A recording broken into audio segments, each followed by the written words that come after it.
Hello wrestling fans. Welcome back to the channel.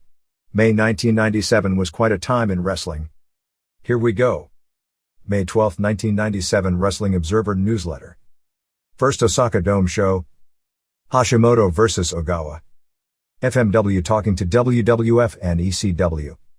More. By Observer staff. The first pro wrestling event at the new Osaka Dome, New Japan's Strong Style Evolution headlined by the Shinya Hashimoto vs. Naoya Ogawa rematch for the IWGP Heavyweight title broke just about every record for pro wrestling in that city. The show drew basically a full house of 53,000 fans, a number that was said to look legit as there were scattered empty seats and about 8,000 to 9,000 seats on the field in a building that holds 45,000 for baseball, which translated into an approximately $4 million house. Another $800,000 in merchandise sales and another $400,000 paid by TV Asahi for the television rights to the show. Because the dollar has gotten much stronger against the yen over the past few years, a gate of 500 million yen, as this show drew, would be $4 million today as opposed to a couple of years ago when the same size gate would be a near all-time record $6 million. This is one of the reasons the Muto Takada 1995 gate record really isn't in any jeopardy until there are global economic changes well out of the realm of the pro wrestling industry. Besides the Hashimoto-Ogawa rematch pitting New Japan's World Heavyweight Champion against a multi-time world champion in judo, coming off Ogawa's victory on April 12 at the Tokyo Dome, the show also featured numerous WCW performers including Senior Vice President Eric Bischoff, Kevin Nash, and Scott Hall.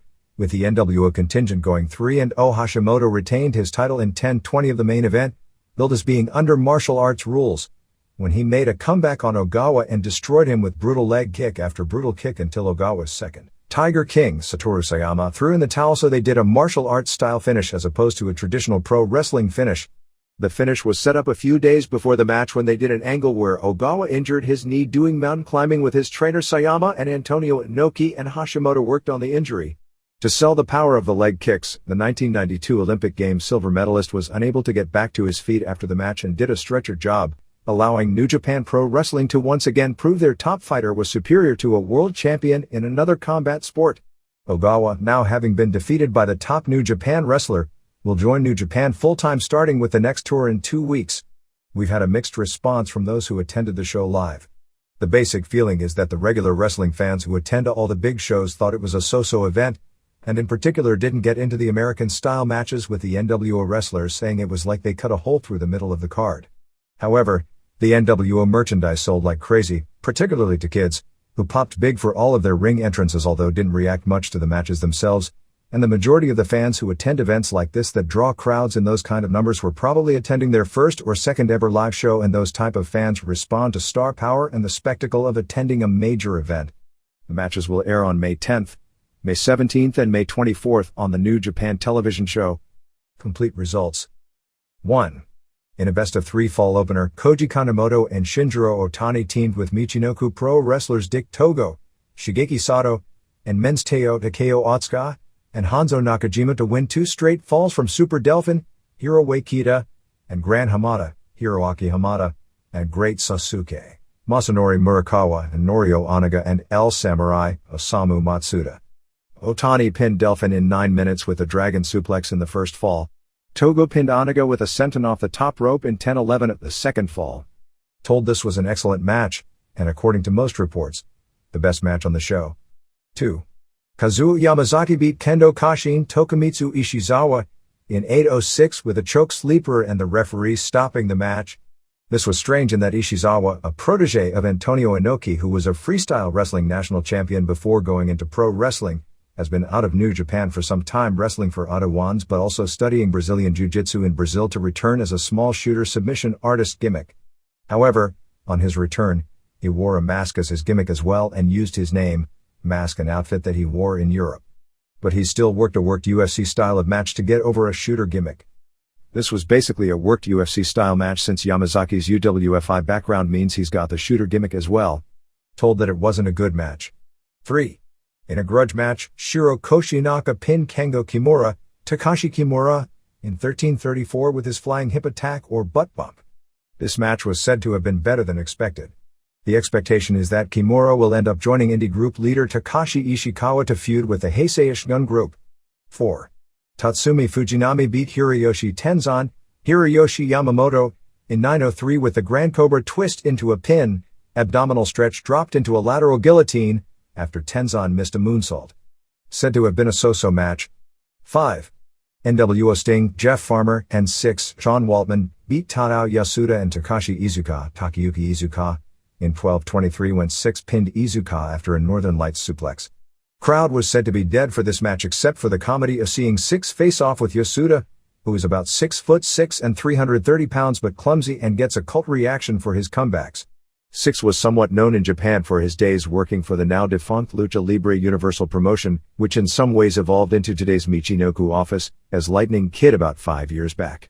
The work itself was said to have been okay, which means good when 6 was in and bad when Sting was in, and overall reported as a so-so match. 6. Marcus Bagwell and Scott Norton beat Lex Luger, Larry Fole, and the Giant, Paul White 10:09 in an upset when Norton pinned Luger. Bagwell and Norton are a regular tag team in New Japan, while Luger is basically the living embodiment of everything that doesn't get over in Japan. Bagwell and Luger trading posing spots. Norton pounded on Luger much of the way using a stiff offense until Luger made the hot tag. Giant came in, including doing a dropkick. Finally Luger put Bagwell in the torture rack but Norton broke it up. Giant and Bagwell began fighting outside the ring while Luger and Norton were in the ring. At this point Hiro Saito and Hiroyoshi Tenzan hit the ring and they triple-teamed Luger with help from Norton. Tenzan came off the top rope with a flying headbutt on Luger, and Norton pinned him. Giant had to carry Luger back to the dressing room. Luger suffered some sort of abdominal muscle injury in this match legit when he tried to put Norton up in the rack. At first was feared to have been a torn ab which would have put him out of action for a while, but it turned out to be a pulled muscle, which is why he missed Nitro on May 5th and probably won't be back in the ring until May 19th, although he appeared to be fine backstage after the match here. Said to be a bad match with the fans really not liking the American-style finish. Well, it gave them a chance to get used to it as 7. Kevin Nash and Scott Hall and Masahiro Chono beat Rick and Scott Steiner, Robert and Scott Reach Steiner, and Keiji Muto in 14:31. Eric Bischoff came to ringside with Hall and Nash and did the color commentary translated by Masa Saito, who also joined NWO in an angle at the end of March that was almost completely ignored in Japan. Finish of the match saw NWO Sting and Norton hit the ring and drag Scott out of the ring, and they brawled with them while Muto and Chono were also fighting outside the ring. This left Hall and Nash with Rick Steiner, and Hall gave Rick the outsider edge, called Splash Mountain in Japan, and Nash used the jackknife on Rick and Hall pinned him. I've heard different reports on this match ranging from it being one of the best matches on the show to being the single worst match on the show. After the match, Bischoff, Norton, Bagwell, NWO Sting, 6, Tenzan and Hiro Saito all climbed into the ring. Norton, who is the most popular and biggest name American of the group in Japan, grabbed the house mic and said he wanted to officially welcome Tenzan and Hiro Saito as the newest members of the NWO and gave them the black t-shirts, and they all posed for photos and got a huge face reaction as they left. Backstage, Chono did interviews in Japanese, basically reprising the WCW angles, saying that all the Japanese need to learn English, and said the day of the old men on top in New Japan are over. Bischoff then said that the Japanese press reporters wear dirty t-shirts and said he'd give them all clean NWO t-shirts to wear. Even though the NWO was put over strongly, with the probable exception of Bagwell and Norton, who are a bigger deal in Japan than the US, the mainline NWO crew won't be at New Japan's next major show on August 10th at the Nagoya Dome because WCW is running its second Hog Wild pay-per-view show on August 9th in Sturgis, South Dakota. I just hope WCW books some black wrestlers on that show so they can get those non-fan racist bikers to react. Oh, that was meant as sarcasm and not as encouraging racist angles, as Lord knows wrestling doesn't need any encouraging for things like that, which due to the time difference, it would be impossible to be at both shows. 8. Antonio Inoki and Tiger King Satoru Sayama beat Jushin Liger, Keiichi Yamada and Yoshiaki Fujiwara in 10:42 when Inoki caught Fujiwara in a choke sleeper in what was basically a New Japan Legends match. Most of the anticipation in this match was to see Inoki face Liger, which has never happened before. Inoki many years ago was actually pinned in a handicap match by an unmasked Keiichi Yamada. They were only in with each other briefly, which made it disappointing in that way, trading rolling kicks to the head. Finish saw Tiger high kick Fujiwara and give him a tombstone piledriver. Inoki gave him a bombs away knee drop off the top, an enzujiri and choke sleeper for the finish. Reports on this match ranged from poor to slightly better than average. After the match, Liger challenged Tiger for a match for Liger's J-Crown Championship. Tiger said that he needs to lose more weight to make the weight limit but would do so by August, so they strongly hinted that singles dream match between the two biggest junior heavyweight stars in the history of Japanese wrestling to take place at the August 10th Nagoya Dome show. 9. Satoshi Kojima and Manabu Nakanishi surprisingly captured the IWGP Tag Team Championship from Riki Choshu, Mitsuo Yoshida, and Kensuke Sasaki in 11:34. Choshu and Sasaki dominated early since they were at the end going to do such a shockingly strong job for the younger duo. The younger team got the advantage working on Choshu's bad neck. Finish saw Nakanishi get Sasaki in the torture rack while Kojima used a dragon sleeper on Choshu's bad neck, and finally Choshu submitted, giving Kojima his biggest victory of his career. This was described as either so-so or the second best match on the show, but that Nakanishi looked out of place. 10. Hashimoto beat Ogawa to retain the IWGP Heavyweight title in 10:20. Was told, as compared with their match 3 weeks ago, that this was a better wrestling match, in the 3-star range, which is saying something since it was Ogawa's second pro match. Ogawa looked good in the ring, but because they had met before, the drama wasn't there as compared to the first match.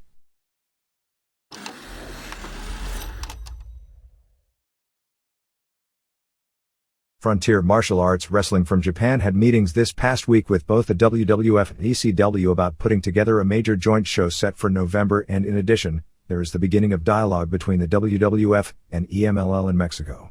Atsushi Onita, Wing Kanemura, Terry Funk and Victor Quiñones represented FMW in what was reported in Japan as a 3-hour meeting at Titan Towers on May 1st with Vince McMahon, Bruce Pritchard and Jim Ross. According to reports in Japan, the meeting talked about a joint show which was reported in Japan as being in October. Our reports indicate it was November, and the possibility of the WWF promoting an explosive bomb match later this year at Madison Square Garden, as Onita after the recent Yokohama Arena show talked about having a bomb match against Antonio Inoki on a WWF show.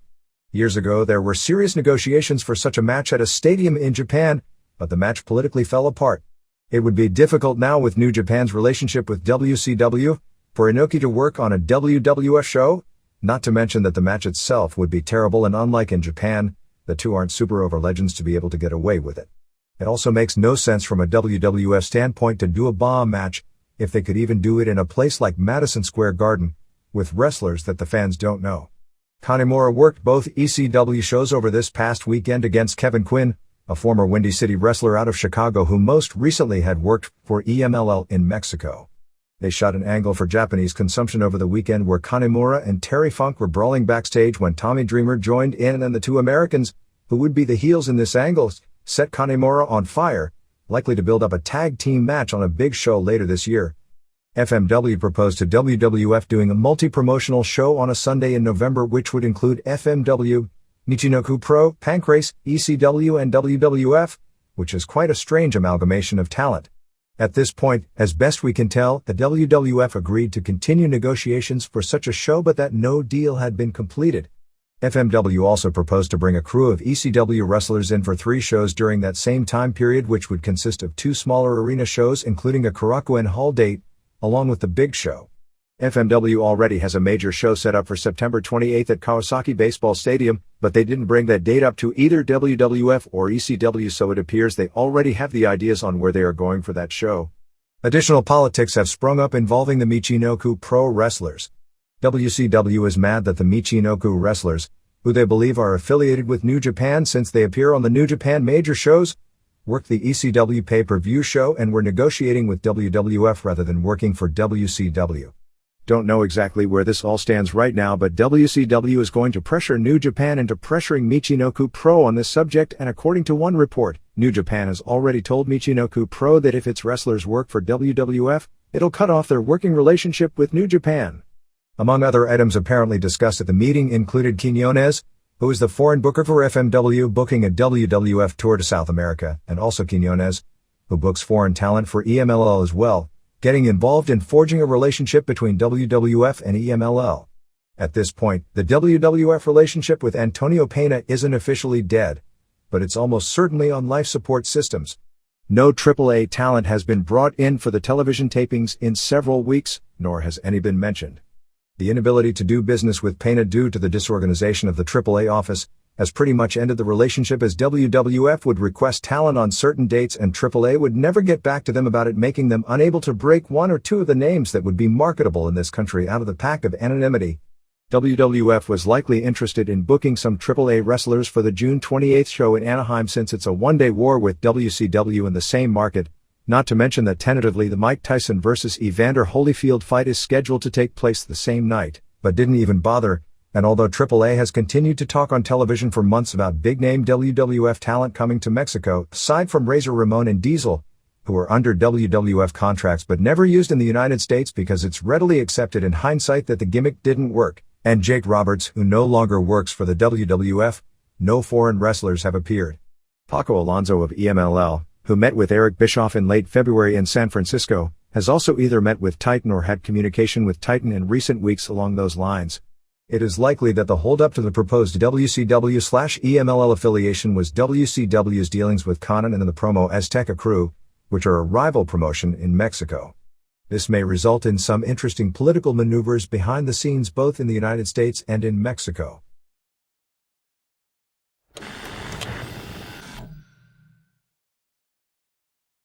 WWF and WCW each held big local promotions over the past week to build up major shows in June.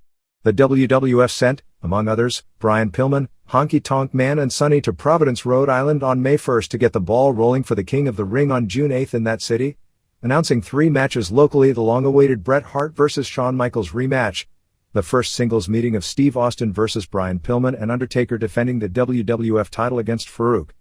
The Hart-Michaels winner, presumably Hart, although Michaels' WCW friends at Nitro were claiming Michaels wouldn't put Hart over clean, will challenge Undertaker for the title in the main event on SummerSlam, which takes place August 3rd at the Continental Airlines Arena in East Rutherford, New Jersey. As of press time, the advance has topped $75,000 for the show. It is believed that Hart's first match back will be on June 6th in Lowell, Massachusetts, and that Providence will be Michaels' first match back. WCW sent Bobby Heenan, Diamond Dallas Page and Kimberly to both Chicago and Moline, Illinois to build up the June 16th Nitro at the United Center and the June 15th Great American Bash pay-per-view set for Moline. No matches were pushed in either market, although Page vs. Randy Savage is expected to be one of the headliners in Moline. Chicago got off to a monstrous first day, selling in excess of 7,500 tickets for the first WCW show in the market since the record-setting January 20th sellout, which drew 17,300 fans and 15,834 paid, both of which were and still are WCW company records. The advance is well ahead of the pace set by that show, and with ticket prices increased as WCW has been doing across the board, so it can consistently match gate figures with WWF that had been charging higher prices to its house shows, so the gate should easily top the $189,206 for the previous Chicago show.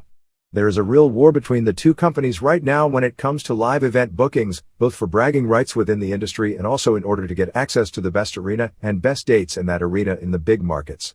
That's one of the reasons both groups are loading up their Los Angeles shows on June 28th, and expect a similar situation during the summer when each does a Monday night taping in the Detroit market. As of May 5th, they had sold 8,954 tickets for $140,699 in Chicago, while Moline had sold 3,503 tickets for $70,000.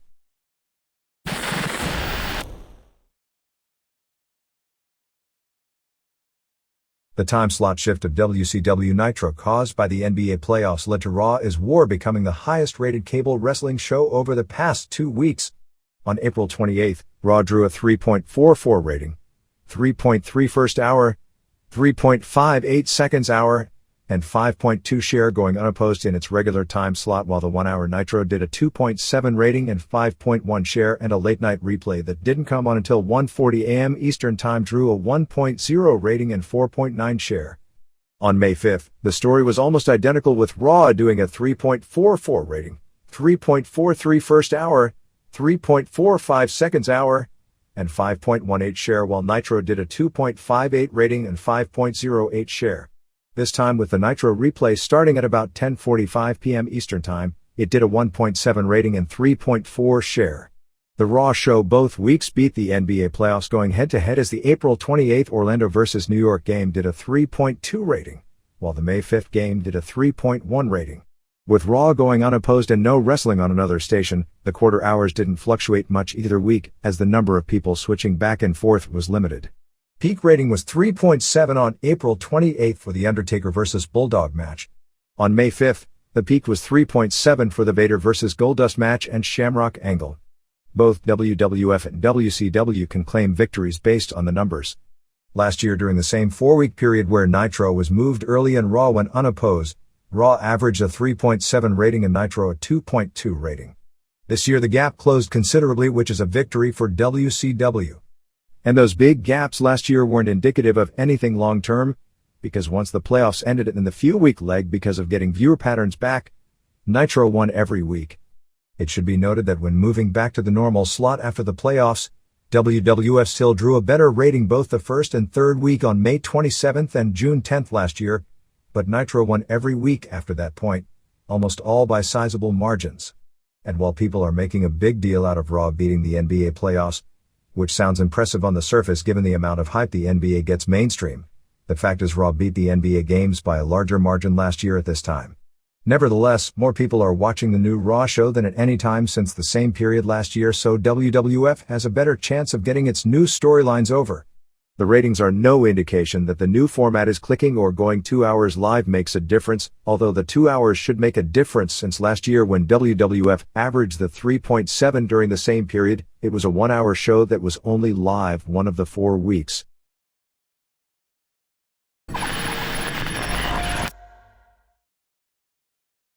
Japanese television rundown. April 19th. New Japan. 1. Tenzan beat Nakanishi in 14:29 with a form of a Boston Crab submission. The last half of the match aired on television. It was nothing special, but there was nothing wrong with it either. Nakanishi threw suplex after suplex to set up the torture rack, but Tenzan didn't submit, and kicked out of one pin attempt after another. Finally he made the comeback with a power bomb and headbutt off the top rope to set up the submission finisher. 2 1/4 stars. 2. Samurai pinned Otani in 13:51. The last 5 minutes aired on television and it was great. This was one of those matches that would be well over 4 stars in any other building as they traded hot moves and near falls the entire way. Samurai got the pin using a combination of a reverse DDT and a brainbuster combination. This match began the setup for the 10-man at the Osaka Dome. After the match, the wrestlers from Kaientai Deluxe of Michinoku Pro hit the ring and shook hands with both Otani and Koji Kanemoto. The TV then aired the Liger Sasuke finish and showed the interview backstage after the match where Liger and Sasuke joined forces to attack Kaientai Deluxe. 3 3/4 stars. 3. Kojima and Hirata beat Kido and Yamazaki in 10:19. Last 6 minutes aired ending with Kojima pinning Kido after a stretch bomb. Solid work, but it was a match that meant nothing and was just thrown in there to get the guys on the card rather than having a reason. 2 1/4 stars. 4. They replayed the Hashimoto Ogawa first match, plus added in airing post-match interviews by both setting up the Osaka Dome rematch.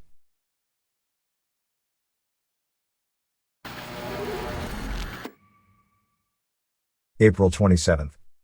All Japan. 1. Toshiaki Kawada pinned Kenta Kobashi in 21:29 to win the Carnival Tournament. This was the third and final match of the Triangle Series. Wouldn't you know it that it wasn't that great? It was a very good match under normal circumstances and would be a great match if almost any other 2 wrestlers were involved. But it couldn't follow each's previous match that night with Mitsuharu Misawa, in particular the Kobashi match. They didn't work as stiffly with each other as they had with Misawa, either because they appeared to be holding back or were tired. Kobashi, who had already worked a hard 30 minutes, was noticeably tired. Wound up picking up halfway through with lots of near falls, ending with Kawada finally scoring the pin after a series of kicks to the head. If you take all 3 matches as one 57 minutes long triangle match, because this last match was a letdown, you couldn't rank it as match of the year. Misawa Kobashi was a candidate, but if you were going to pick one of their matches, the Osaka match earlier in the year would be the one. 3 3/4 stars.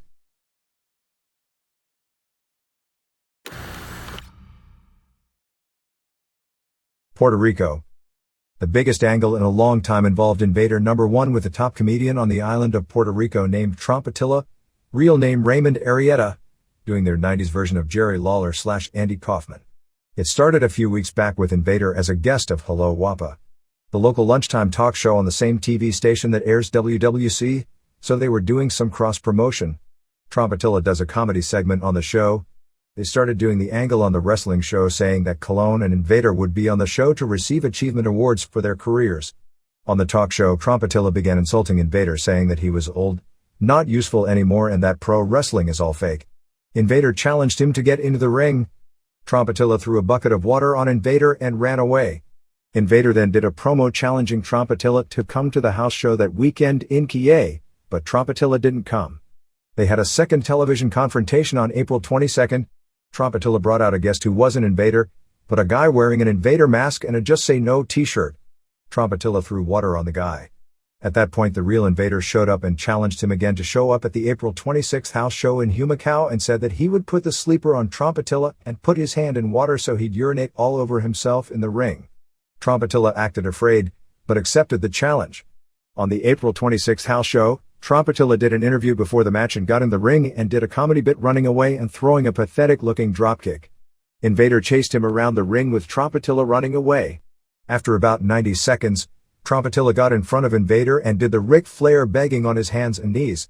Rico Suave then ran in and held Invader, and Trompetilla went for the water bucket, but naturally Invader broke away and Suave got hit with the water. Invader put the sleeper on Trompetilla, but several of his bodyguards hit the ring and broke it up and held Invader for Trompetilla to start paint brushing his face, which was the end of that part of the angle, but sounds like there is more to come. Savio Vega added the WWA Puerto Rican title to his WWA World title by beating El Bronco over the past few weeks. Eli Rodriguez won the WWA Junior Heavyweight title from Danny Boy on April 23 in Bayamon. The biggest WWA news is that Sean Morley, who most recently captured the CMLL World Heavyweight title in EMLL and held the WWC TV title, has jumped to this office along with El Nene, who was the top heel in WWC until losing a recent Loser Leaves Town match to Carlos Colon. Nene was announced as the newest member of the Nation of Domination. Vega, in his interview announcing that Nene was joining him, said that he was Universal Champion of the other great wrestling company here in Puerto Rico, Capital Sports, which is the parent company name of WWC, which is amazing in that they put over the rival promotion they are at war with by calling it great. The big angle they are building too is two other former WWC wrestlers, Pulgarcito and Teniente Rios, who are both horrible, challenged Vega for his Puerto Rican title, and Vega said they would have to wrestle each other in a singles match to determine who gets the shot and that he would be referee. Pulgarcito said he didn't want the match if Vega riffed, while Rios agreed to take the match under those conditions. On the WWC front, the biggest recent match was April 20th in Humacao, with Colon defending his title against Jim Steele in a Figure 4 versus Powerbomb match. Colon put on the Figure 4, but manager Rico Suave tried to break it up, but he was stopped by Ricky Santana. Huracan Castillo then tried to help Steele, but he was stopped by Ray Gonzalez. Finally, Chicky Star ran in and broke the hold. Steele then tried to use the Powerbomb on Colon, but Invader number 1 did a run-in and stopped him with a low blow. The ref finally ruled the match a double disqualification. The semi on that show was Gonzalez versus Castillo for the Puerto Rican title. After a ref bump, Gonzalez had Castillo pinned and a second ref counted the fall. The first ref then got up and, faster than you can say dusty finish, ruled that he saw Gonzalez throw Castillo over the top rope and that Castillo had to be awarded the match via DQ. This week, Chicky Star was making fun of Pablo Marquez, saying he was too small to be a top wrestler but that he would employ him as his driver and his gardener. Biggest show of this past weekend was May 2nd in Salinas, with Colon versus Steele for the Universal Belt and Invader versus Star in a barbed wire match.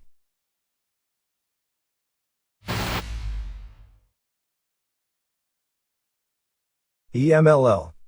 Shocker beat Black Warrior on May 4th at Arena Coliseo to win the NWA Light Heavyweight title.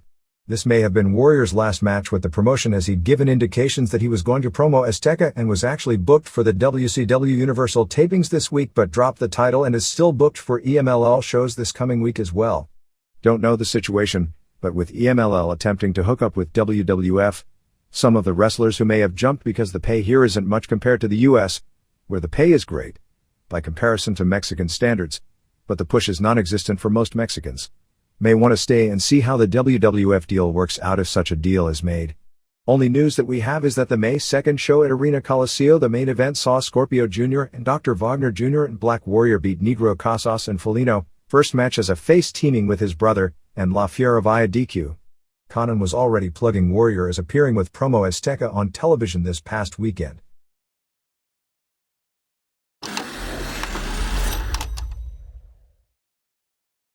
promo Azteca. Cien Caras won 2 straight falls from Mascara Sagrada on April 25 in Xochimilco to set up a shot at Sagrada's IWC heavyweight title, which likely took place on May 2. On the weekend television they were running down AAA. La Parka did an interview saying that he was the only La Parka and not to be confused with people who are imitating him elsewhere.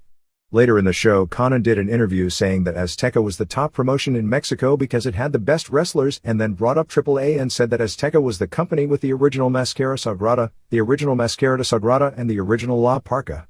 The May 16 Tijuana match with Mask Plus Hair versus Mask Plus Hair with Rey Mysterio and El Hijo del Santo versus Negro Casas and Misterioso has been cancelled.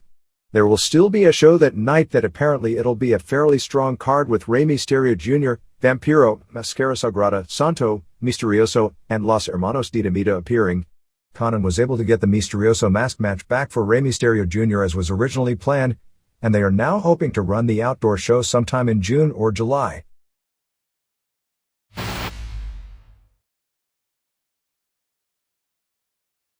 AAA. In the continuing saga of booking that makes absolutely no sense, Cibernetico turned back heel on May 2nd in Nezahualcóyotl. The main event was Diesel and Razor Ramon versus Cibernetico and Canek. During the match, Cibernetico walked out on Canek and watched the match in the aisle. As he was watching, the foreigners destroyed Canek, ripping up his mask, and he juiced. Finally, Canek made the big comeback and the two foreigners until Cibernetico ran back to the ring. As Canek was on the top rope for his flying body press finisher, Cibernetico threw a coke in his eyes and he fell off the ropes and was pinned. This makes no sense since Cibernetico had just turned face and was getting over in the role. Plus they had done nothing yet involving Cibernetico versus Pierroth Jr., the guy who he did the turn with. Apparently they are going to do a singles match at one of the Triple Manias with Cibernetico versus Canek for Canek's UA heavyweight title, and also a Pentagon versus Octagon match for Pentagon's Mexican national middleweight strap. Sangre Chicana, a longtime EMLL veteran, showed up on the May 2nd card. Jake Roberts is apparently doing some booking work attempting to bring foreign talent in to team with him. Hector Garza may have suffered an injury on that show. He did his corkscrew plancha and his shin hit the guardrail and immediately blood was flowing heavily from his shin. No word on if it was just a bad bruise or something more serious.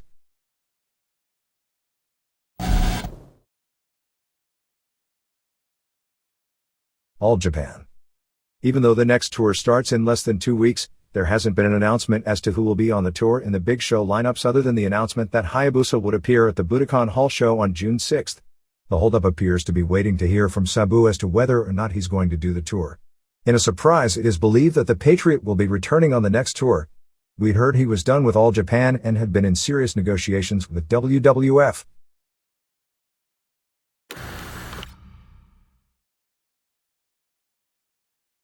New Japan. The rematch that never took place may take place sometime within the next year at a dome show. Riki Choshu and Akira Maeda, the two principals in the famous shoot-kick non-angle in 1987 that, in hindsight, totally changed the entire face of pro wrestling, have been talking about trying to make the one big payday from that incident that never happened. With Maeda planning on retiring in 1998, he and Choshu, who had never met or spoken since Maeda was fired from New Japan after the incident, went to dinner and then got a face-to-face interview in the Japanese language version of Playboy magazine where the two came to the studio and met for the first time in 10 years to start building up publicity for a singles match. Back in November of 1987 when Maeda was with this promotion, there was a 6-man tag at Korakuen Hall with Maeda's team against Choshu's team. During the match, Maeda on purpose while Choshu had the Scorpion Deathlock on and his hands weren't free, kicked Choshu hard in the eye, breaking his orbital bone and basically ruining the tag team tournament tour that they were in the middle of.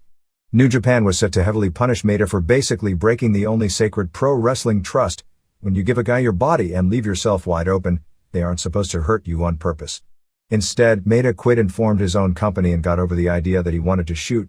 Sucker kicking someone is hardly shooting, and that his company would be a shoot and formed the UWF, which quickly became the hottest wrestling promotion in the world and paved the way for shoot-style working that has become part of the All Japan and New Japan style and is what the rings and UWFI style were based on.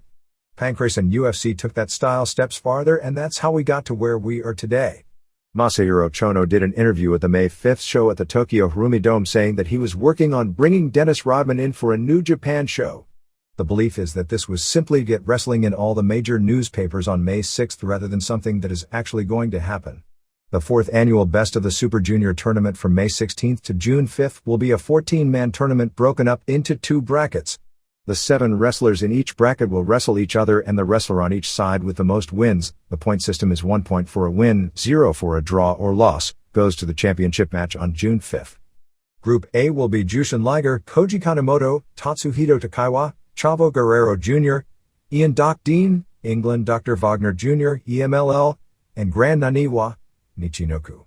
Group B will have El Samurai, Shinjiro Otani, Chris Jericho, Robbie Brookside, England Scorpio Jr., EMLL, Hanzo Nakajima, Michinoku, and Yoshihiro Tajiri, Big Japan. TV tapings are May 17th in Ueda with Samurai vs. Tajiri, Otani vs. Nakajima and Takaiwa vs. Wagner, and May 20th at Korakuen Hall with Takaiwa vs. Kanemoto and Guerrero Jr. vs. Wagner.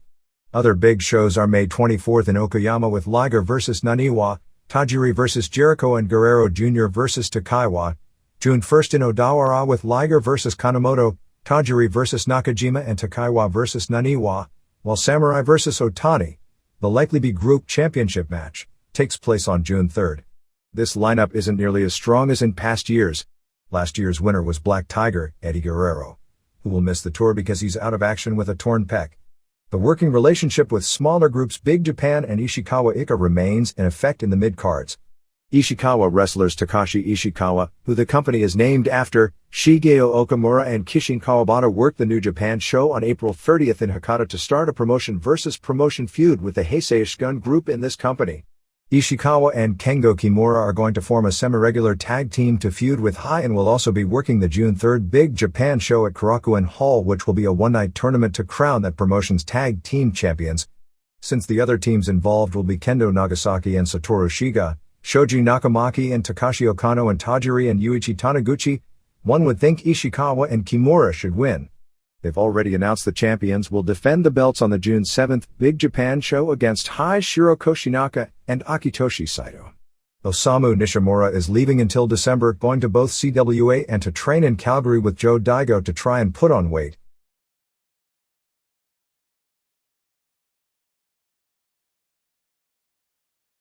Other Japan notes. Some more notes on the FMW Yokohama Arena show on April 29th. Terry Funk, Megumi Kudo and Atsushi Onita were all hospitalized after the show. Kudo and Onita both suffered burns from fire spots. Funk apparently did a moonsault out of the ring and his head cracked on the floor and he suffered a concussion. According to one report, he was actually supposed to get pinned by Wing Kanemura for the finish to elevate Kanemura to the top level, but instead Gladiator had to do the job. Funk had a huge lump on the side of his head from the bump when he worked over this weekend for ECW. The next FMW tour will be May 13th to May 25th. May 8th will be a special Korakuen Hall show with Kanemura and Haito in TBA vs. Hiromichi Fuyuki and Gedo and Jado.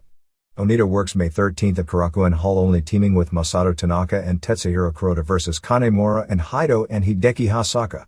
May 19th in Kagoshima has Haito and Kanemura defending the World Brass Knucks tag titles against Ricky Morton and Ricky Fuji. Some notes from the photos of the April 27th Pancrase show. It was Ryushi Yanagisawa, and not Paul Verlins, who suffered the bloody nose in their match. Judging from photos, Verlins looked really out of shape and probably about 375 pounds. The feeling is that Yuki Kondo beating Masakatsu Funaki for the King of Pancrase title was a business disaster because even though Kondo was Rookie of the Year in a lot of the wrestling magazines, his name isn't known at all in Japan while Funaki is a huge name. Abdullah the Butcher returned to Japan on May 5th at Korakuen Hall making his debut for War teaming with Tarzan Goto and Ryo Mike against Genichiro Tenryu and Koki Kitahara and Jun Kikuchi in a cage match. Match ended when Mike was pinned. After the match Goto broke a beer bottle over Tenryu's head, juicing him. Then the president of the company Takei got in to calm things down and Butcher and Goto attacked him, but it wound up with Butcher and Goto brawling with each other, so they are doing a three-sided feud on top with Butcher, Goto, and Tenryu. War has expressed interest in bringing Dory Funk in to revive the decades-old Funk Brothers feud with Butcher as well. Reports are the April 22nd ring show in Osaka was said to have been awesome.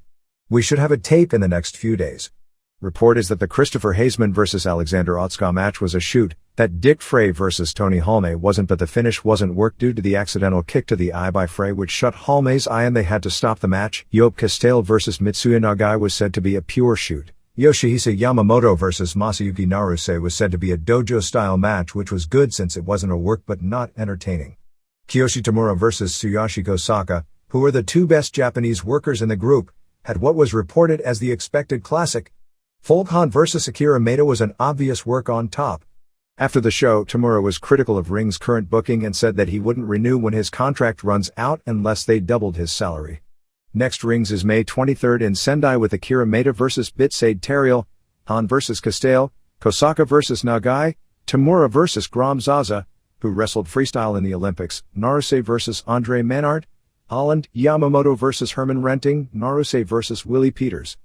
Chris Dolan will be promoting another Rings show in Amsterdam, Holland on June 29th with Castile vs Pedro Palm as the main event. The Rings Holland shows based on the previous few years appear to be all complete and often vicious shoots. Kingdom Promotions debuted on May 4th at Tokyo Yoyogi Gym before 3,800 fans. Kingdom style is supposed to be a combination of Ultimate and UWF style wrestling, although judging from the results and who is involved, it is almost surely worked. To give it a different twist, they fight with 6-ounce gloves and face punching is legal, which differs from traditional UWF, rings and pancrase rules. Yoji Andro beat Masahito Kakihara in the main event. Nobuhiko Takada only did a 5-minute exhibition with rookie Ryuki Kamiyama. Hickson Gracie was on the cover of this past week's Weekly Pro Wrestling magazine regarding his August 15th match at the Tokyo Dome with Takada. That match is going to be a total shoot and Gracie will supposedly receive $1 million for it, which would be the largest payoff for a single match in pro wrestling or shoot fighting that we've ever heard of. The hardcore martial arts fans are really upset with the idea that since Gracie, 38, who by reputation is the toughest fighter in the world although he hasn't fought a name opponent in many years, instead of facing a guy who has been winning in UFC, is instead facing a fake pro wrestler. Last year Royce Gracie turned down $1 million to do a worked finish loss to Antonio Inoki at a Dome show. Due to poor house show crowds on the touring shows, which have been in the 200 range of late, All Japan Women announced that starting May 1st, that all the top stars would appear on every show. AJW runs about 250 shows per year, and this year, with the idea of being more humane to the experienced stars who have been doing this for years and considering the toll the style takes physically and also cut costs on how many workers have to be paid, they would book half the stars on the spot shows and use the spot shows to give the younger wrestlers work in long matches every night to develop them. But fans didn't want to pay for that, so they made the move to put all the big names on every show. AJW of late has been building everything toward the May 11th show in Nagoya headlined by Kyoko Inoue defending the Triple Crown against Kaoru Ito. After that, the next big show will be May 26th in Chiba with Tomoko Watanabe and Kumiko Maekawa defending the WWWA tag titles against Etsuko Mita and Mima Shimoda, plus Asia Kong and Takako Inoue and Kyoko Inoue versus Manami Toyota and Mariko Yoshida and Ito. Gia Promotions has brought Toshie Uematsu back from WCW with the women's cruiserweight title belt, and she retained it on April 21st in Osaka beating Yuka Shina of AJW, and on April 29th at Korakuen Hall beating Sugar Sato, who is actually the best of the younger Gia wrestlers and the one who should have been brought to WCW.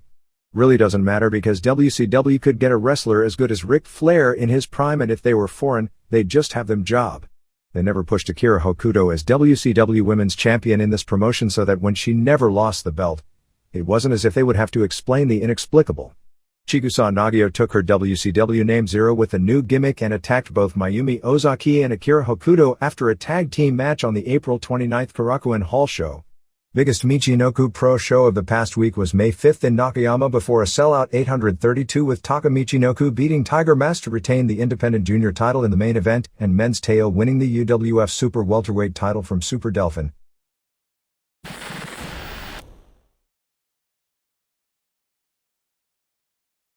USWA. There will be no card in Memphis for the next few weeks, so the television didn't push anything specifically. Michael St. John wasn't there, so much of the show saw Dutch Mantle argue with Lance Russell. Carl Fergie, the first cousin of Jerry Lawler, returned under a mask as Mr. Wrestling. The Commandant came out and started yelling about Mr. Wrestling wearing a mask, which Russell then pointed out that Tank of the Truth Commission also has a mask, but Commandant tried to explain that it was different. Tank wound up attacking Wrestling in his television match against David Haskins. Actually, the biggest thing they were pushing on television was a bus trip to nearby Collierville, Tennessee for a Friday night spot show. They were pushing the idea that Brian Pillman was coming in for a title match against Jerry Lawler. Brachus and Spellbinder were back, now managed by Queenie, while King Reginald was nowhere to be found. Tony Williams has bleached his hair blonde and turned heel. In Nashville on May 3rd they already turned Bill Dundee back babyface. Didn't he just turn heel 2 weeks ago? Dundee wrestled Spellbinder and Mantle interfered for the DQ in 103. Dundee was mad about Mantle causing him to lose the match and the two argued. Then when Mantle was to wrestle Jerry Faith, Dundee came to the ring with Faith, waving an American flag.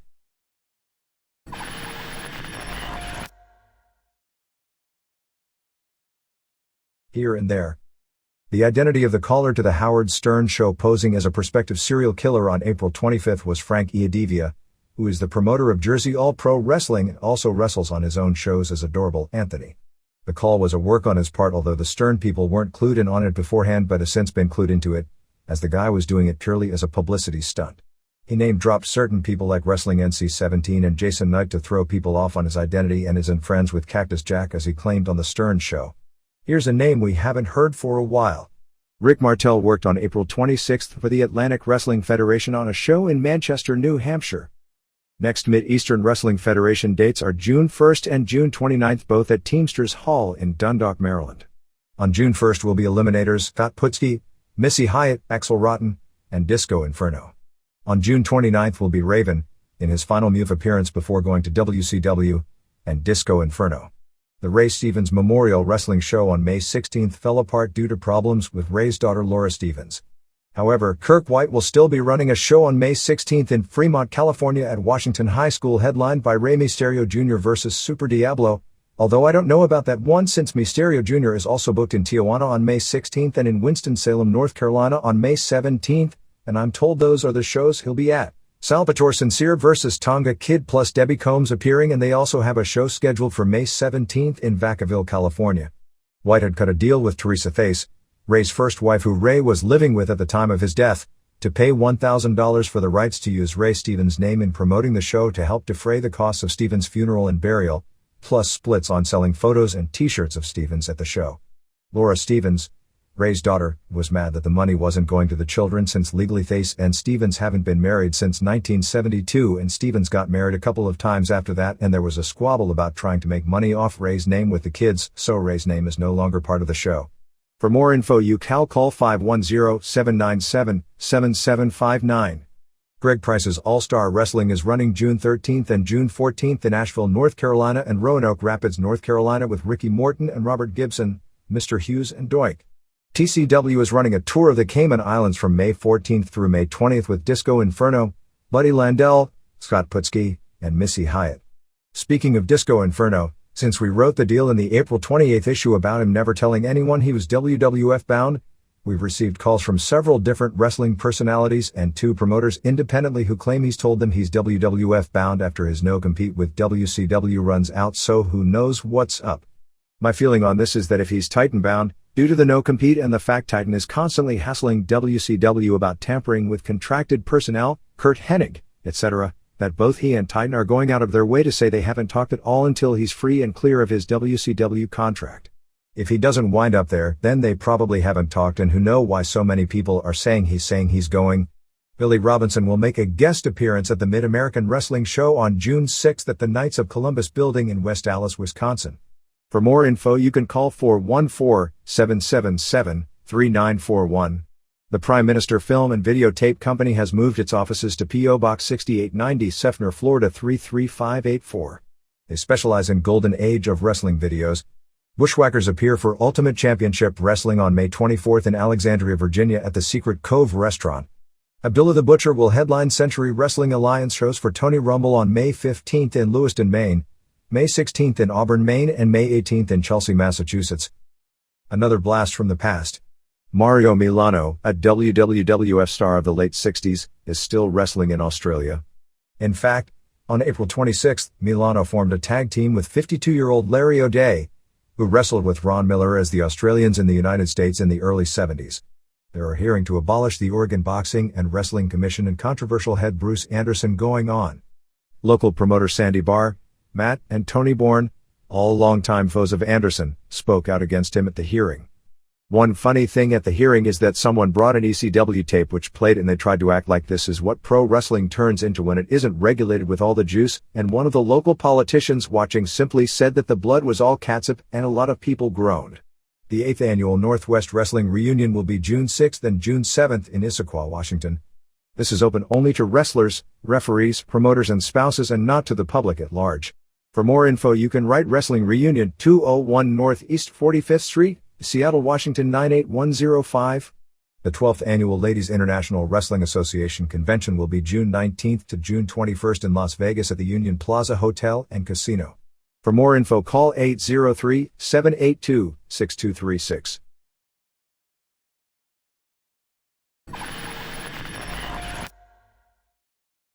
NHB. The bill to ban NHB shows in Hawaii passed the state legislature this past week, which means it only has to be signed by the governor before going into law on July 1st. The local promotion has shows booked for July 5th and October 11th at the Blaisdell Center Arena in Honolulu. Promoter T.J. Thompson said in a local newspaper article that he was going to try and talk to the governor and plead his case. The law would be the most restrictive one to date because it would also specifically ban cable companies from televising the pay-per-view shows as well. The UFC show on May 30th from Augusta, Georgia has been finalized as well as the bracketing. The under 200 tournament will have first-round matches of Christoph Leninger, nationally ranked in judo and winner of several submission fighting tournaments, versus Guy Mesger, 2-0 in UFC, Pancrase, and Royce Alger, two-time NCAA champion wrestler and placed third at 181 pounds in the 1996 Olympic trials, versus Insen Inoue, shooting of Japan. The heavyweight tournament has Tony Halme, pro wrestling, versus Ricardo Moraes, the 6'8", 270-pound Brazilian who won the second Russian Absolute tournament and also beat Yoshihisa Yamamoto in 45 seconds in a shoot match in Japan, and Dmitry Stepanov, Russia versus Stephen Graham plus the Abbott Belfort match. In regard to Halme, he had a rings match on April 22nd in Osaka against Dick Frey that only went 240 before it was stopped. Judging from the photos in the Japanese magazines and a report from someone who saw the event, what happened is that Frey kicked him stiff right to the eye and the eye began to swell shut and the match was stopped as the referee showed the doctor the eye and the doctor stopped the match, which didn't appear to be a planned finish. That's the one thing about rings being a worked stiff shoot, is that when you work like that, sometimes things happen and the end result sometimes doesn't take place as planned. Don't know how the eye will affect him in UFC as it's a little over 5 weeks to heal, but his eye looked a hell of a lot worse than Mike Tyson's when they called that off. The episode of Friends with the UFC subplot was teased this past week when Monica's boyfriend said that he wanted to enter a UFC. The episode will air before you read this and should do a great rating since Robin Williams and Billy Crystal are guests. Two major NHB players fared well in the U.S. National Freestyle Wrestling Championships, which ended on April 26th in Orlando, Florida. Kevin Jackson, EFC, coming off winning the World Cup 3 weeks earlier, placed second at 187 pounds, losing to Leigh Gutches by a criteria decision after the two had tied 1-1 in regulation and 0-0 in overtime. Tom Erickson, Mars, WIF, captured the heavyweight championship for the first time in his career after 8 consecutive years, placing second to Bruce Baumgartner. With Baumgartner, winner of 14 straight national championships, bowing out with a rib injury, Erickson beat Hodge Trophy winner Kerry McCoy 7'4". Both Erickson and Baumgartner are scheduled to compete in the U.S. national team trials on May 29th to May 31st in Las Vegas. Baumgartner is unbeaten against Americans dating back to the early 80s, with his last draw being in 1982 against Dan Severn. The Mars promotion, which really took it on the chin with 7-figure losses, is now planning on doing another show in the summer. There's an organized protest going on June 1st to TCI Cable about their dropping NHB shows. TCI has already received numerous complaints about this decision and responded by saying that the buy rates were the problem, which a lot of people saw as a hollow answer since even though the second-tier shows haven't done good buy rates, UFC is still consistently ahead of anything on pay-per-view except for major boxing matches and WWF and WCW wrestling. The Learning Channel on cable ran a piece on a TV show called Danger Zone about UFC. I was told the piece was very fact-oriented and took neither a positive nor a negative slant on UFC, with interviews with John McCarthy, Tank Abbott and Mark Coleman. Abbott was the only one who was said to have come off badly, with the rest talking about it as a sport and Abbott saying that he doesn't care about winning or losing, that he just likes to fight. There are at least preliminary negotiations being done for a Maurice Smith vs. Alan Goes main event for the August 15th EFC pay-per-view show from Davenport, Iowa. A bill to ban NHB in Oregon passed 53-3 in the House of Representatives,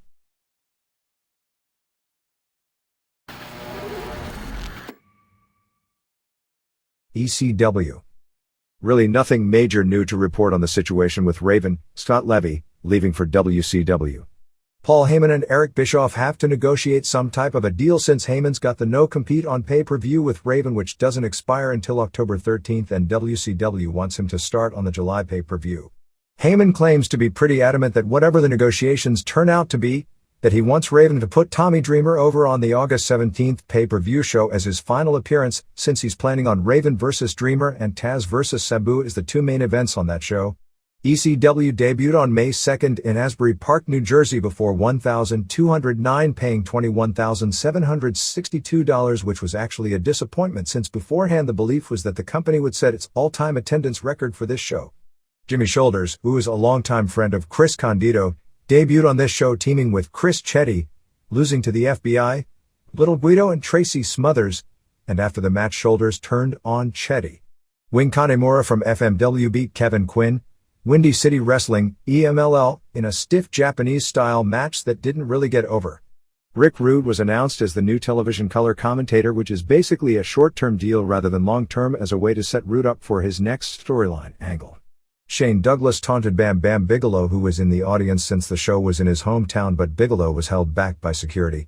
Tommy Dreamer beat Corporal Punishment via DQ when Louis Spicolli hit the ring and gave Dreamer a Death Valley driver through a table, and Dreamer juiced. Balls Mahoney wrestled Douglas for the TV title, which ended via DQ when Candido interfered, attacking Mahoney. Bigelow then hopped the rail like he was going to make the save, but instead joined in on the attack of Mahoney, and they announced he was the new third member of the Triple Threat. Eventually Pitbulls made the save. A scheduled tag title match with Eliminators vs. Dudleys, Big Dick and D-Von with Bubba at ringside, turned into a three-way dance with the Gangstas involved as well. New Jack did another balcony jump, but Eliminators of course wound up winning. Taz and Candido beat Sabu and Van Dam when Candido pinned Van Dam. A three-way dance to get a title shot saw Stevie Richards beat Raven and Sandman, and Terry Funk beat Richards to keep the title after hitting him with a DDT while Richards was super-kicking Raven. Not certain about anyone else, but Richards definitely has no contract here, although any reports of him going to WWF or WCW at this point are premature. Apparently Raven has talked with WCW about him, but it hasn't gone any farther than that. It appears pretty much a certainty at this point that Van Dam is staying, and that there was little or nothing to the Gangstas rumors. ECW debuts in Syracuse, New York on May 16th and in Buffalo, New York on May 17th. There was an incident at the show involving Charles Calhoun, an indie promoter for New Jack City Wrestling who wrestles on his shows as Mr. Lucifer, which uses ECW guys about once a month on Sundays.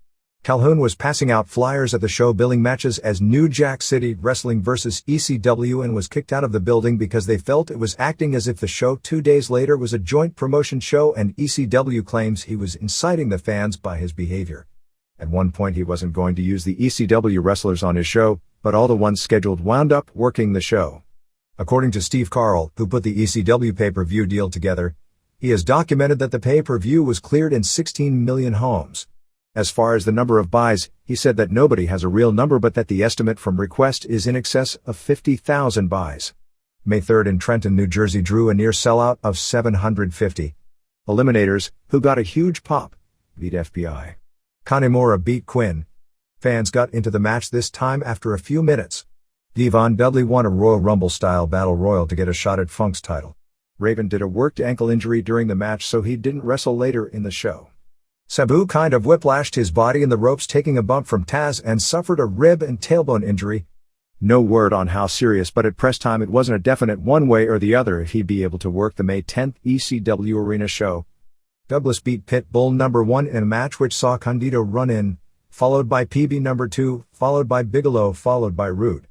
Rude picked Francine up in a tombstone piledriver position and began sucking her butt cheek like he was giving her a hickey there.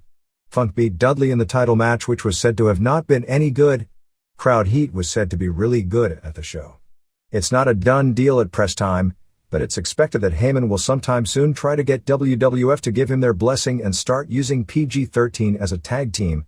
They won't be doing their Nation of Domination act in ECW, but would likely feud with the Eliminators, as years ago when Eliminators first got started, the two teams feuded over the USWA tag team titles in Memphis. PG-13 only works 5 shots per month at $250 per shot, with WWF doing the Nation of Domination rapping and the rest of the time work indies in the Tennessee area.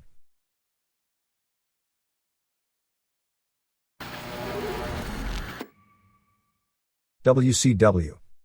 Nitro on May 5 in Lakeland, Florida drew 4,701 fans, 3,512 paying $57,748 for a show rushed to death. It opened with a Ric Flair Kevin Green Roddy Piper interview which went nowhere and too long. In the middle of the interview, before Green could get a chance to talk, they began playing Public Enemy's music because it was a short show and they weren't ending their interview on time. Really clumsy.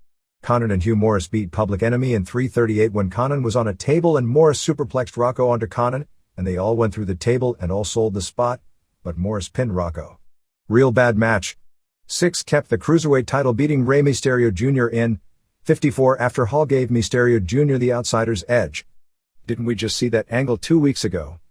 Six kept the Buzzkiller on Rey forever. J.J. Dillon and Nick Patrick did a run-in which saw them beat up Patrick, and Dillon did nothing. Basically, they killed the Dillon gimmick. Nash started screaming at Dillon about pulling the same crap he did for McMahon. Dillon was McMahon's bad cop in Titan, doing things like being the overseer of the drug policy and giving guys bad news, and said he owed him a punch. Hulk Hogan and Eric Bischoff did an interview amidst tons of garbage being thrown at them. Hogan challenged Sting, who wasn't there. Steven Regal no contest Meng in 31 when Regal attacked Kevin Sullivan at ringside and Meng put the new claw on Regal a couple of times. Randy Savage and Diamond Dallas Page did the same angle they do every week. Jeff Jarrett beat Alex Wright in 126 with a figure 4. They teased the eventual right heel turn as he did the obnoxious dancing at the right spot to get heat. Glacier beat Lismark Jr. in 18 with the kick. Mortis and Brian Clark came out and Clark gave Glacier a pair of Uranagi suplexes and Mortis gave him a Samoan drop off the middle rope. Larry Zbyszko asked if there was a Lismark Sr. Yeah, and in his prime he was one hell of a lot better wrestler and bigger star than Larry Zbyszko ever was. Why they put Lismark Jr. in his debut in this position would be mind-boggling, except by this point it's expected. Main event was built up the entire show as Luger and Giant versus Harlem Heat. Luger wasn't there, injury from Japan, and by the way the TV was pushed, it only made Luger look like a pussy for no showing. Giant said he had Page to be his partner, but before the match started, Hogan hit Page with Savage's crutch. Savage attacked Kimberly. The entire NWO ran out and attacked Giant and Heat. Flair, Piper and Green came out, but they all got beat up too, with Nash putting Piper out with a sleeper as the show went off the air. Hogan and Savage were doing the announcing as the NWO was destroying everyone. They've just about got Piper killed, and both he and Green sold way too much unless they turn the tables next week before the pay-per-view. The major storyline snafu of the week was M. Wall Street coming out as a member of the NWO after 2 weeks back it was announced that he was no longer a member.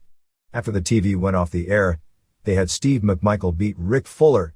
Terrible. Medusa beat Debbie Combs. Terrible.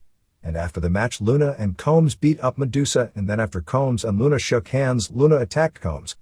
The long-awaited bitter grudge match saw Joe Gomez pin Renegade in a match even worse than you'd think. Juventud Guerrera pinned Psicosis with a springboard somersault dropkick in a good match, but it only went 3:19. Dean Malenko kept the U.S. belt, beating Ultimo Dragon in 15 minutes. Not as good as you'd think, like 2.5 stars because they didn't do much for the first 12 minutes. And finally Steiner's beat Power Company. It was announced over the weekend on the main event and the pro show that Medusa beat Akira Hokuto on May 2nd in Japan to win the women's title and would defend the belt against Luna Vachon at Slamboree. The match actually never took place, but at least they saved money in the transportation budget by doing the fictitious match. Apparently they forgot to tell Medusa she won the title, as apparently when she got to Nitro, she had no clue and was telling people who asked that she hadn't won the title.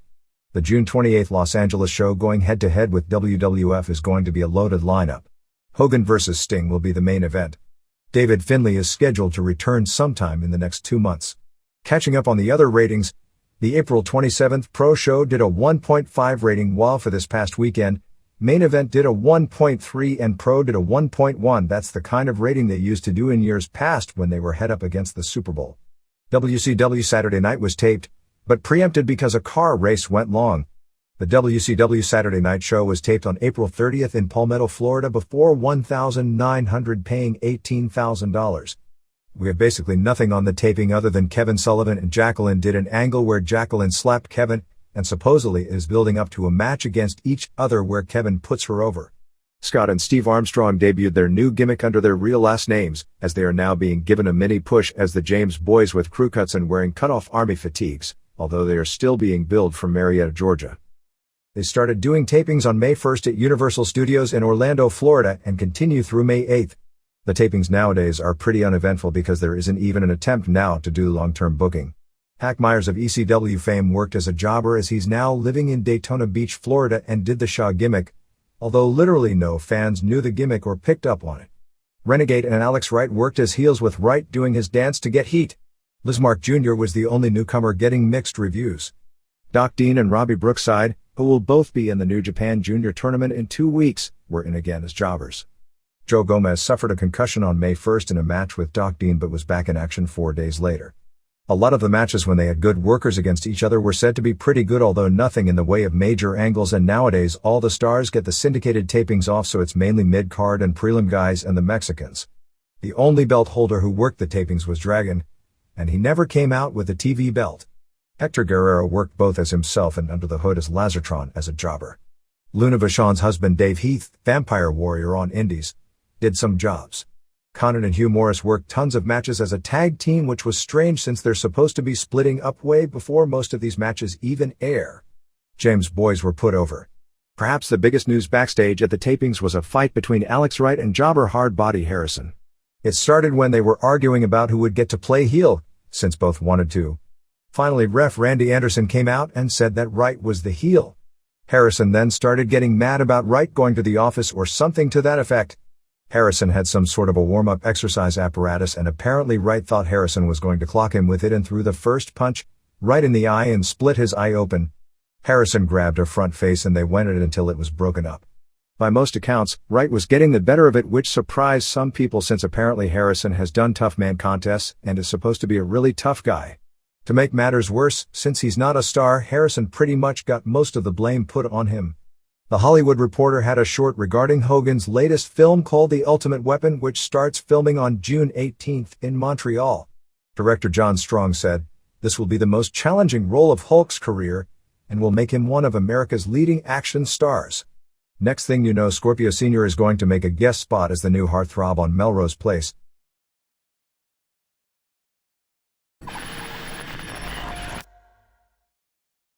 WWF TV tapings on May 5th in Green Bay, Wisconsin drew 3,363 and $58,016, which was nearly full based on the way the arena was set up. Before the Raw started, they had a tryout match where Horace the Psychopath, who is a Minneapolis-based wrestler, beat Sonny Rogers. Horace did a few nice moves, but overall his gimmick came off as weak and was unimpressive. Jesse James beat Leif Cassidy. The TV show started with a great Bret Hart interview with the Hart Foundation, which included Brian Pillman, who probably will end up on his own but being somewhat aligned with the rest of the foundation, and Jim Neidhart. They are trying to build the entire show around Bret and Steve Austin, and each week there is less heat for the angle because they are spending too much time on it. This interview went too long. The live crowds seem into most of the angles but are dead for the matches. Rockabilly beat Ahmed Johnson via DQ in 3:58 when Johnson hit Billy hard over the head with the guitar that Billy had brought in. Terrible match. They aired a Ken Shamrock video showing him with his family and training his Lion's Den fighters in the gym. Pretty much a great video. Vader beat Goldust in 8:22 clean in an average match. Shamrock did commentary. Shamrock's character improvement by the week is really noticeable, and because he wasn't overexposed like so many others, his angle was the hottest thing on the show. Vader challenged Shamrock, who ran in the ring and tackled him before Mankind ran in, but Goldust then joined in and Goldust and Shamrock cleaned house. They aired the Goldust video sans makeup showing him and Marlena as Dustin and Terry Runnels, showing baby pictures of him with Dusty Rhodes. His explanation was he took the Goldust gimmick to get away from his father's shadow. They talked about how Razor Ramon, who they called Scott Hall, didn't want to work with him and how it hurt his feelings. They even tried to have him say how he's no sympathetic to the plight of gays. Geez, you make all the money you can exploiting the homophobia of people and then reverse field when there is no more money to be made. I don't know how this will all get over, but it was a really good segment from a production standpoint, but it seemed to flatten a somewhat dead character out even more. In the arena when the video was airing, people were laughing about it, which I don't think was the desired reaction. Hart Foundation found a guy in the bathroom who they thought was Michaels, pulled him out of the bathroom and began beating him. When they found out it wasn't Michaels, they stopped and then beat him up again. Crush was to wrestle 3 guys in a row. First 2 weren't named, one of which was Adam O'Brien. Third was Johnson in a Packers jacket and a stocking mask, and he gave him the Pearl River plunge in 5 seconds. I've seen this gimmick done dozens of times over the years and it's a surefire easy pop and this got over the least of any time I've seen it. Partially it was rushed, particularly the Ahmed deal didn't have time to sink in before it was over. Partially it was crush. Michaels did an interview and Brett appeared on the screen and challenged Michaels to fight Neidhart. Neidhart, Owen and Bulldog attacked Michaels, but LOD made the save. My how times change. LOD is wearing new ring gear to hide their physiques, the same physiques that made them stars 14 years ago. Doug Furnas and Phil LaFon beat LOD in 7:55. Finish was supposed to be Owen interfering and snapping Hawk's neck on the top rope and Furnas pinning him. It didn't quite work out that way as Hawk got to the ropes way before Owen showed up. Another bad match. LaFon's injuries have made him a total shell of what he once was. It's also hilarious to me in commentary when they talk about Furnas being a better technical wrestler than Hawk and Animal but that he can't match them for power when Furnas was at one point one of the strongest men in the world, let alone the wrestling world. Undertaker did an interview saying someone stole the belt and he'd do a number on that person when he finds them. Austin pinned Bulldog in 13:03. Match was a total disappointment in that there was very little heat and it was 1 3/4 stars on television. I'm told even worse than that live is when they went to commercials. Austin just would hold a chinlock until the long commercial break would end. Austin hit the stunner out of nowhere for the pin. Owen and Neidhart hit the ring and Hart had the WWF belt. LOD came in for another save. Furnas and LaFon ran in and started fighting against both sides. Lights went out in the middle of the brawl and Undertaker came out. In the melee as the heels ran off, Austin grabbed the belt and Undertaker saw it and he basically started pounding on Austin who did nothing but sell until the show went off the air. For Shotgun, Sonny interviewed Vader, who did the double entendres trying to hit on her. Mankind beat Hunter Hearst Helmsley via DQ when Mankind got the mandible claw on, but Chyna gave Mankind 3 low blows to break the hold. Owen beat Sonny Rogers. Blackjacks, or now babyfaces, with Johnson in the corner, beat Savio Vega and Crush via countout. In the dark matches, LOD and Austin beat Owen and Bulldog and Pillman in about 10 minutes. Pillman got a ton of heat in his first match back but was never in the ring for any lengthy period, but took one good bump off the apron. Finale was Undertaker pinned Mankind in 1 minute. Mankind subbed for Vader with no explanation. On the injury front, Sid's MRI revealed a lower lumbar strain but not the herniated disc in his back that he was claiming. It's an injury that anyone who has ever lifted weights has had and it's probably not advisable to wrestle with it, but I'll bet tons of wrestlers have worked with a lot more serious injuries, but you could certainly show up and do an interview with it. During the week the plan was again for him to show up at TV and wrestle Mankind at the pay-per-view, but once again that didn't happen and he's off the pay-per-view and his future with the company is very much in doubt. He's still being pushed for all the house shows upcoming. No word on who Mankind will wrestle. Farouk still isn't back wrestling. His shoulder has healed but his collapsed lung hasn't healed completely. He is expected to work in some form at the pay-per-view but it'll probably be very limited. The Johnson matches will take place at 3 different times during the show rather than one match after another. The Shamrock Vader match ends only via knockout or submission, so no pinfalls. Flash Funk suffered a back injury in his April 28th match against Rockabilly and has been out of action ever since, but is expected back to work with Helmsley at the pay-per-view where they'll do some kind of angle with the Funkettes in China. Both Henry Godwin and Sultan are scheduled to start back on May 16th in Albany, New York, and Brian Pillman goes on the road as a regular, mainly doing 6-mans, also on that date. The Papa who is wrestling Mankind on June 28th in Anaheim is Charles Wright, formerly Papa Shango and Kama. If you recall, Kama was a flopped version of the gimmick that Ken Shamrock really is. Glenn Kolka, a Canadian Football League star with the Winnipeg Blue Bombers who has been interested in getting into wrestling for a few years, is in Calgary training with Bret Hart and Leo Burke. Shamrock has also been learning ring psychology from Hart while Hart recuperates. Everyone realizes there is a lot on the line in the Shamrock Vader match as far as it going at least okay, so I suspect they'll be working extra hard laying out and the match this week. Catching up on the weekend numbers, Superstars on April 27th did a 1.4 rating. Live Wire on May 3rd did a 1.3 and Superstars on May 4th did a 1.2. The Lingerie Battle Royal with the women scheduled for June 28th in Anaheim has been switched to a California tanning contest where the fans vote for which woman has the best tan. Believe the Pond, which is run by Disney, nits the idea of women ripping each other's clothes off as a match in their arena. There has been talk that George Steele, 59, who has either been let go or had his dates vastly cut back on here as a road agent, is interested in going back to wrestling on the indie circuit. More on the trials of Leon White in Kuwait. Dave Heckner, a WWF road agent, and an English-speaking producer of Good Morning Kuwait arranged all the questions that would be asked of Undertaker and Vader ahead of time. Supposedly Hector at no point agreed to a question about wrestling being fake.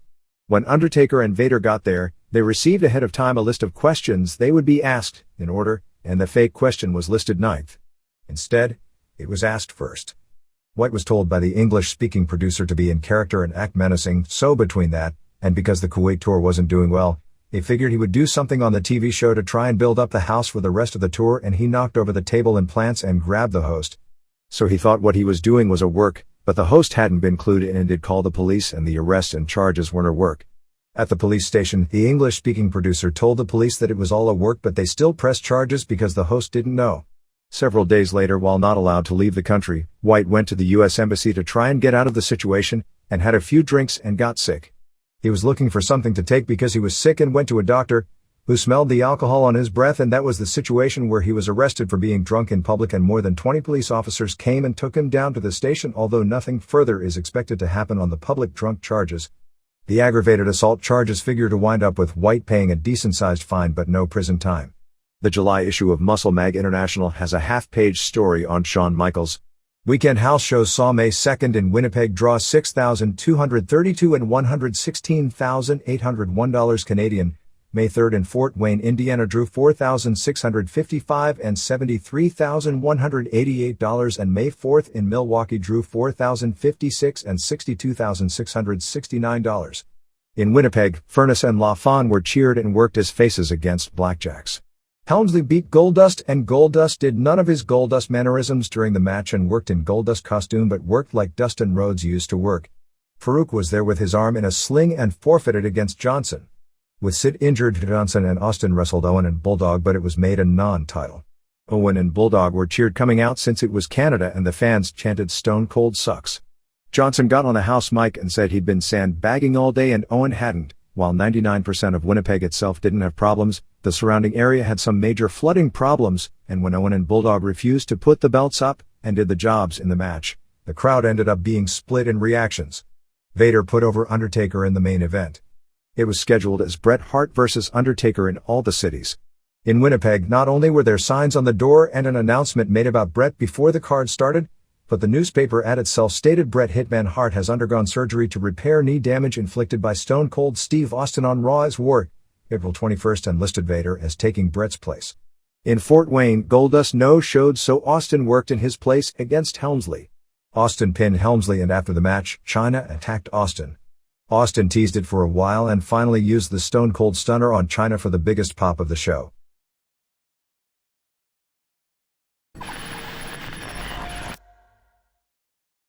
The readers' pages. USWF. A couple of weeks ago I read the letter from Steve Nelson saying that he has never said that pro wrestling is fake. Well, he may never have said it himself, but he had his ring announcer make it clear to everyone in the house on his November 2nd show. When the show started, the announcer got in the ring and the very first thing he said was, "Make it very clear that this is not WWF. This is not WCW. These matches are real." Well, what message do you think he is trying to convey to the public? He contradicted himself by bringing in pro wrestlers Dan Severn, Geza Coleman, and James Stone to work on the show. While the other matches all seemed real, I heard statements from several other spectators questioning the Severn vs. Coleman match. Mike Reed, Amarillo, Texas. Michaels. For more proof that the chip on Shawn Michaels' shoulder is causing an imbalance, I enter into evidence exhibit number 2678, the interview on the April 7th Raw. Michaels is one hell of an actor that he could say all that he did with a straight face. He complains Hart was kicking and screaming when he put him over, but at least Hart did the job. It was Michaels who, a month before he had the job at Mania, decided to take time off. If a guy has personal problems, he should take a break, but he was back before the opening bell at Mania. Too bad for him that we got a match from Hart and Steve Austin that people will be trying to top for the next decade. Then he started up about Hart not being loyal and using a rival promotion to up the price. Let's not be fooled for a second. If Michaels' contract was up tomorrow, you mean to tell me he wouldn't look at a WCW offer? With all his buddies over there, he'd jump faster than Albert Bell. Bret Hart has been in the WWF longer than any current wrestler, consistently except for his time off last summer. I don't remember him mysteriously disappearing 2 or 3 times, causing them to have to clumsily suspend him on television. I'm afraid it is Michaels who is jealous. Not because Hart is a better worker or makes more money or is a better actor. I think it's because there are fans who will never cheer for him. When Michaels wrestles for another 10 straight years in the WWF, I'll respect him as much as I do Hart. But 10 years from now, Michaels will probably be putting Hogan over at Starrcade. Brian Moran, Tiverton, Rhode Island. Questions. Why? 1. Is Wall Street back after quitting the NWO? 2. Is the WWF embarrassing themselves by even thinking of hiring Disco Inferno? 3. Is Jesse Jam signed to a long-term deal? 4. Did I waste $9,000 on the Ultimate Warrior hotline to hear Jim Hellwig curse and talk about someone stealing his spot on the weight bench when he momentarily walked away? 5. Do I get the feeling Jid, King Kong Bundy, Mr. T and Haiti Kid are next to join the NWO? 6. Is there a wrestling pay-per-view every week? 7. Do I not believe Lee Marshall is where he says he is during those 1-800 collect calls? 8. Why didn't I dial 1-800 collect instead of the Warrior hotline? Vince Gallardi, Cranford, New Jersey. Response from Dave Meltzer. 1. Because nobody in WCW actually watches all their television shows. How could they? In the words of the great Ray Stevens, it would cut way too far down on drinking and women chasing time. 2. They say they aren't thinking of hiring Disco Inferno, that is. 3. They say they aren't thinking, oh, that was the previous question, sorry. 4. After all these years you're willing to pay money just to find out if Jim Hellwig finally has something relevant to say. Did you still have the video of Roddy Piper's current interviews also? 5. I have that nightmare sometimes as well. But then I wake up and realize it was only a dream and nothing like that happens in real-life wrestling. Well, at least until the Hogan-Luger match. 6. Because there are more than 100,000 willing buyers every week. 7. Because you're being logical. It's obvious that Lee Marshall is the type of person that nobody would invite to a party. 8. Because you were afraid Lee Marshall would answer the phone and make a lousy weasel joke, and you'd have to hear Mike Tenay and Tony Schiavone in the background laughing at it. Pancrase. If you write that Pancrase is a strange combination of both working and shooting that is hard to comprehend, then K1 would have to be classified the same way because it is much more working than Pancrase. Japanese kickboxing as a sport was established as a combination of both working and shooting from the beginning. K1 claimed that it wasn't sport kickboxing in order to avoid being painted with the image of being a worked sport. My feeling is that as journalists we should classify K1 and Pancrase as shoot sports but not rings. The Asami Shibuya vs. Boss Rutan match was a result of sportsmanship, not of a form of working, under the Japanese martial arts standards. Nobody instructed Shibuya what to do or what not to do in that match. He is paid on a salary, so winning and losing isn't that important, and you don't want to hurt your friend who may miss the next show because you injured him. To me, UFC and Vale Tudo are strange because they are basically human cockfighting. The Japanese don't classify them as martial arts because there is no beauty in them. Pancrase's biggest rival for live attendance right now is K1, not Rings. K1's only rival, however, is New Japan. Rings is unique. For the live gate, it largely draws pro wrestling fans who go to cheer Akira Maeda. But for television viewership, I believe many know what Rings is all about but still like it because of the Olympians and many top-name fighters. They are completely different audiences. The very expensive Wow Wow channel is like HBO. It draws mainly upper-class people watching the television show while the arenas are filled with younger people who may attend a New Japan house show the next week. Tadashi Tanaka. New York, New York. Nitro. Why do people who buy Nitro tickets insist on seeing a series of 2 to 5 minute matches and constant rip-offs in the main events, which should at least last 15 minutes? As a former worker, I'm insulted by the booking on Nitro. Michael Maggiolotti. Vilpula, Finland.